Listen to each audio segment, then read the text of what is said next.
Salut YouTube, ici c'est Serge Kilimbe du 3xw.jctune.com et bienvenue à tous sur notre canal YouTube public. Et donc ici on va rentrer en matière directement et on va faire un petit résumé de ce qui s'est passé cette semaine.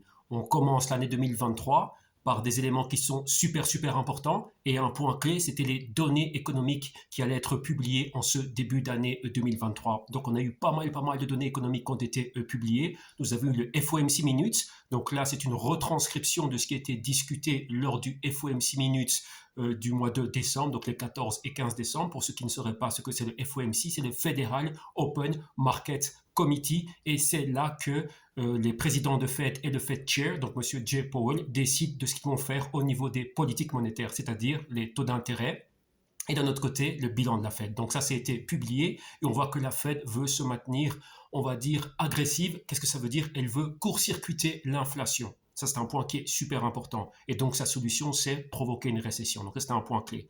Ensuite, on a eu le ADP. Donc, ADP, c'est le nombre d'emplois qui ont été créés. Donc, le ADP Jobs Report. Et on a vu que l'emploi, il y a encore quelques secteurs et quelques industries qui continuent à embaucher du personnel. Donc, l'économie se maintient hot. Rappelez-vous que dans la perspective de la Fed, vu que la Fed est l'acteur le plus important, quand je dis plus important, c'est celui qui impacte les marchés. Si l'emploi est hot, ça veut dire que l'économie se maintient hot. Et en gros, c'est quoi? Pour elle, c'est ça qui génère de l'inflation. Je dis bien pour elle. Rappelez-vous, on doit voir les choses à travers le prisme de la Fed. Et par rapport à cela, clairement, les marchés réagissent. Donc, une réaction des marchés, on va dire aujourd'hui. Donc là, les marchés sont positifs pour le moment. Donc là, c'est ce que je suis en train de regarder. Mais ça, c'est une célébration pour aujourd'hui. Donc là, une célébration, on va dire, qui coïncide avec cette euphorie et cet optimisme. La clé, c'est la tendance. La tendance des marchés, comme vous l'avez vu, depuis le Q4 2022 et maintenant le début 2023, la tendance se maintient baissière. Donc c'est un point qui est super important. Pourquoi on la maintient baissière? C'est par rapport à ce que la Fed va faire, ce qu'on sait qu'elle va faire. Pourquoi? Parce qu'elle l'a annoncé.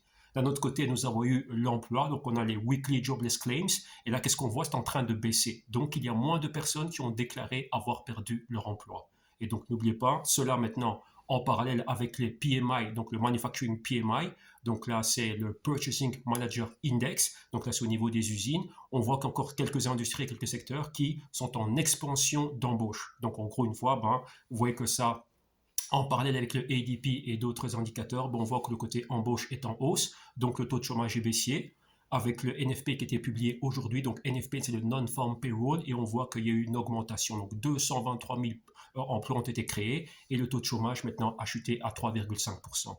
Donc la clé, c'est quoi? Avec le FOMC Minutes qui a été publié, nous savons que la Fed va se maintenir agressive, vu qu'elle a réitéré et confirmé sa politique, donc monter les taux d'intérêt, alléger son bilan et court-circuiter l'inflation. Donc pour les marchés, ça veut dire moins de liquidité. Et d'un autre côté, maintenant, nous avons quoi? Nous avons les analystes qui, en fonction des données économiques qui ont été publiées cette semaine-ci, se disent, tiens, selon eux, la Fed doit être moins agressive, et si récession il y a, ça va être un soft landing. Donc soft, c'est quelque chose de léger, c'est doux. Et d'un autre côté, on a le hard landing, donc là, une récession sévère. Donc voilà, en gros, la bataille qui est dans les marchés.